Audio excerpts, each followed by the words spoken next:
What's good, YouTube? Apparently not Metazo, and welcome to the house. The next time you hear YuGiOh is dying, Pendulum's killed the game, you can show them what a real dead card game looks like with this message. And now, I do feel like Metazo got wrapped up too much in the crypto bro aspect. I will say the only defense I have heard for it, and actually seen, one of my good friends ended up playing at the high levels of tournaments, and they ended up doing well, and the tournament scene had a lot of uniqueness, heart, and life-changing money within it. But here they go, closing doors, and they even say here it feels just logistic to me, because they mentioned that. Unfortunately, that era has passed, and faced with logistical and product gridlocks, Metazo games can no longer continue to exist in the current economic and collectibles market.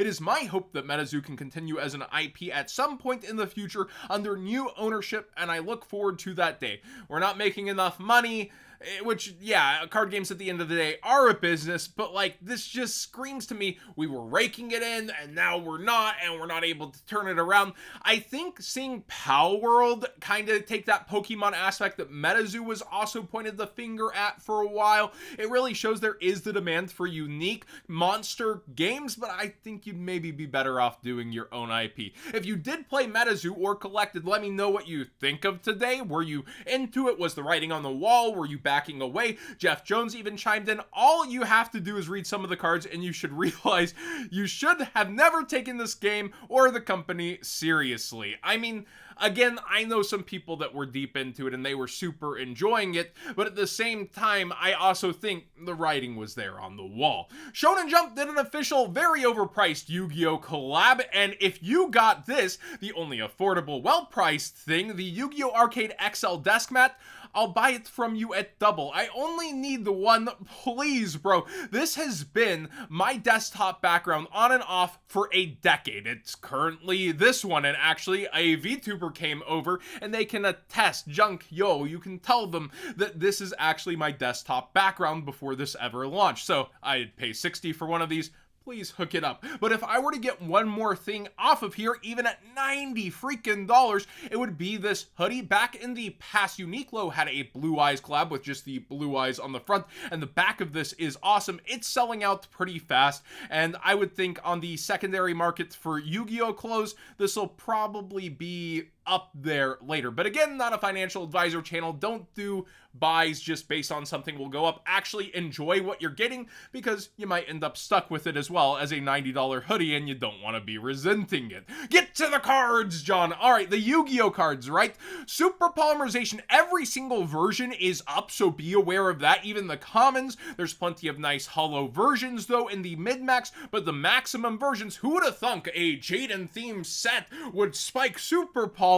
The quarter century secret rare has gone back up even further beyond and has purchases above $150, lowest listing $160 before it spikes up even further if people keep buying. And the Starlight rare reactionarily jumped. It was sitting around the 100, 110, 120 when the quarter century secret rare jumped up towards 120 initially and now is going further beyond. The Starlight rare has super stonked as well. People are buying at 170, 165. So be aware, highest end here, 200 lowest listed, and people buying it up into that point. We'll see where it goes from there. But yeah, super poly, big stonks right now. Phantom Nightmare, not Photon Hypernova. Phantom Nightmare, I super derped on the last video. The dogs were barking before my video at kids screaming outside, and they were barking after. I just completely messed up, but other tubers told me they've made the same mistake. It's not listed on TCG Player yet, so we can't have funsies and laughs,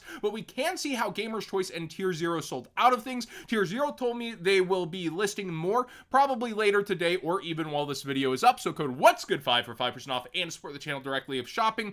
I will say, with ultra rares, they are harder to pull now than they used to be. And Masquerena used to lead a set around $40, $45 on release. I think it was like 42. So that is something to think about, but there is a good secret rare in the set with Low, which sold out here. And it does seem that I was a little bit right with my player brain. You have Poplar here, a little more popular than Promethean Princess, and selling out on Gamer's Choice. I figured more people would be after this, even though it's not the completely generic for every fire deck. Like, I figured people would be super after this card in the set, and it is what sold out first. However, they relisted the quarter century secret rare here at $450, and the waifu tax and people banging at the gates, FOMO, it's very real, and people bought that out. I think that's a little bit high in my opinion on this set. Now, Tier 0 has sold out of a lot of stuff also at very big prices as well. I think their Promethean Princess Ultra Rares are a little bit cheaper, but their lows were a little bit more.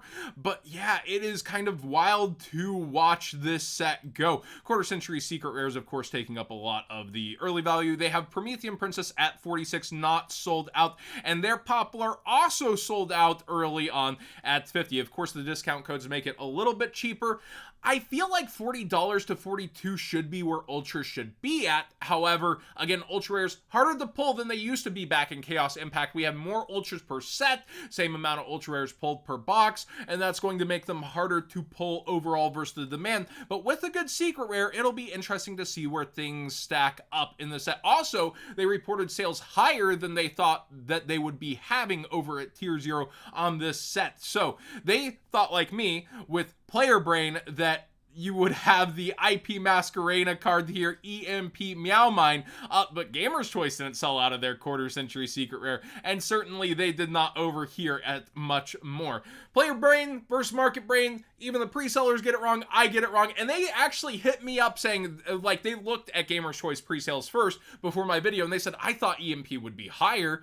Yeah, sometimes we're all just wrong, and Gamer's Choice seems to be very right and still not selling out. The waifu tax not doing it there. I did hear they edited the card art a little bit. 1-for-1 collector rare is up there, and past formats are really getting popularized, but this is for modern. We're using 1-for-1 in fire decks, as well as Formula Synchron. Weird to see the plant engine end up over in fire. It's just blowing my mind, but hey, Alone Fire, yeah. Formula Synchron secret rares are up there. Remember, this version is pretty hard to get the 5Ds collection, and it is bought out to the point of around $10. It's been $12 a lot in the past, but it came down. You can even kind of see like past fluctuations within this year, but it used to be a solid $12, so not too surprising to see it rise back up. There is another secret though, thanks to Hidden Arsenal Chapter 1, if you want the more budget version of a secret rare, and it's like $3. They're both secrets, so enjoy whichever one you actually visually like more, and also for the cost. You have also Soul Release, good against fire decks. We talked about the super rare getting bought out before, but be aware every version near mint of Soul Release, which is not the easiest thing to find, is around $2 now, so you might be wanting to go through your bulk and get that extra money. But yeah, the super rares are towards $10 about for the first editions. Black Garden is up in price for secret rares, and I would have thought this is a past format thing until people explain. This is Joshua Smith with like Earthbound Immortal stuff or something like that. Secret rare Garden Rose Maiden. I'm gonna have to go watch that profile. And then people, it's not in his deck, they said. Dinglong is being played around with it as well. Very interesting to see. I think it was Runic Earthbound or something like that. Let me know in the comment section down below. But yeah, secret rare Black Gardens and this are all going. People were saying the consistency is not great, that it seems a bit overhyped for the exposure, but all these cards are going up, and Dinglong, I wouldn't necessarily always bet against it. Now, I did ask y'all your opinion on Wanted, Seeker of Sinful Spoils going down, and I actually got a lot of confirmation and feedback. People are letting this card go because they saw how much bonfires are, and they're not interested in investing further, going for their extra wanteds or going for the bonfires, willing to play another version that doesn't need this, and that's the consensus. Also, there's ban list fears in general, like we could get an update, you know, in May, June before the WCQ, but I don't think they would really hit this engine that hard. But yeah, a lot of people abandoning this, that's it going down in price, and it seems to be the legit reason why, which is somewhat unusual. Usually it's everybody has theirs that wants theirs, but people are jumping ship due to actual price of the game. Bonfire is back under 100 as well, and this should teach you not to jump on a hype train with FOMO, the not quarter century secret rare, collector rare. So many high rarities these past few years. I'm getting it right though. We're not saying Photon Hyper Nova again. $300 sales here on the collector rare. I told you all at $260 it seemed a bit high to me even. Here they were at $250. Here we go. The ride into $300 sales, about back to $260, and the listings are $260 here once again. I wonder where this will actually land, but $300 was not it in my opinion, and the market's already correcting itself. Centurion Legadia is in an interesting place. People are going and buying this, and it's going up in price for the regular Ultra, but the collector rare is stuck at min-max here thanks to the quarter century secret rares being in this side set. However, if history's taught us anything, if this keeps going up, it's going to push the collector rare up a good amount. If the collector rare goes up a good amount, then the quarter century secret rare will go up. But realistically, sales rate after they go up a good amount start bottoming out. So it's in this weird position where people aren't necessarily just piling on, but it is low listings. People are waiting and hoping for it to go up so they can be the first listers once it is out and hope to make that hype sale. But we've seen a lot of people not taking the bait and wising up to this. So it's kind of stuck in this purgatory of, please, bro, I have them, go up for people, yet when it does, they're not necessarily selling a good amount of them.